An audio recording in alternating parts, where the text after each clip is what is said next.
एक तर उन्हाळ्यात पाऊस आणि अंगावर काटा मारणारा सीन बघायचा आहे का तुम्हाला? हे तर तुम्हाला मी दाखवणारच आहे, पण तुमच्या भावाचा ब्लॉग शेवटपर्यंत नक्कीच बघायचा. चला तर मग. तर कसं काय पब्लिक, आज आमच्या कॉलेजमध्ये होती MSc ची एक्झाम, म्हणून सकाळी लवकर आवरून निघालो आपण आपल्या कॉलेजकडे. आज वातावरण एवढं क्वालिटी झालं का नाही, म्हणलो आज पेपर जरा जास्तच लिहायचा. तेवढ्या तिकडे विषय काही वेगळाच झाला, कारण लो अटेंडन्स मुळे आम्हाला पेपरला काय बसू दिलं. मग डोक्याला जास्त न लोड देता गेलो डायरेक्ट काहीतरी खायला. तिथं जाऊन गरगरीत चिकन खाऊन काम डनच केलं. म्हणलो आता कॉलेजवर थांबून आता काही उपयोग नाही, म्हणून अजून जास्त न वेळ लावता निघालो आपण आपल्या घरला जाताना वातावरण असलं क्वालिटी होतं की नाही, काय बोलायच नको. मग जाता जाता लस्सी पण प्यायला थांबलो आणि पिऊ पर्यंत वातावरणानं त्याचा रंग पण दाखवायला चालू केला. तरी बरं, आज हर्षूबाईनं फॉर्च्युनर आणलेली. या पावसाचा तर आजकाल काही विषयच कळना, कधी पण उठतोय पडाय चालू होतोय. हे बघा, घरला पोहोचपर्यंतच पाऊस पण चालू झाला, म्हणून टेरेसवर जाऊन जरा बघूया म्हणलो. तेवढ्यात गारा पण पडायला चालू झाले आणि मेन विषय म्हणजे अंगावर काटा मारणारा सीन तुम्हाला दाखवू काय, तर बघून घ्या मग. रणी निघत शूर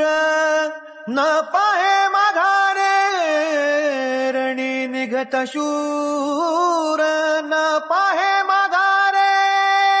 माझ्या तर अंगावर काटा मारलाय आणि मला एवढं माहिती की तुमच्या पण अंगावर नक्कीच काटा मारला असणार. त्यामुळे हा सीन कसा वाटला हे कमेंट मध्ये आपल्याला नक्कीच सांगायचं आहे. आणि जर व्हिडिओ आवडला असेल तर तुमच्या भावाला फॉलो करा. चला.